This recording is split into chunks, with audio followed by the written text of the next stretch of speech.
Hello, today I'm going to show you how to remove your ketones on your Siemens EQ.6 Plus S400 coffee machine. Here you can hear them.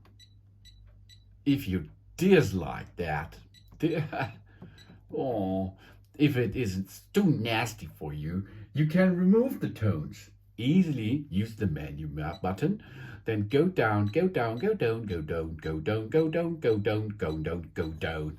Ketones. Switch OK. Now we are able to switch to ketones off by swipe down and push OK button. The ketones has been saved.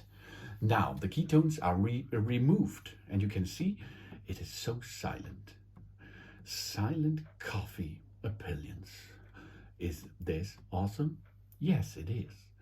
If you like to hear the ketones again, go to menu, go down, down, down, down, down without a ketone and switch to ketone enable and on.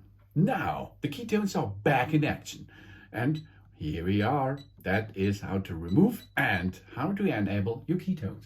Thanks for watching. Please subscribe me and give me a positive feedback and I hope to see you again on my channel. See you soon.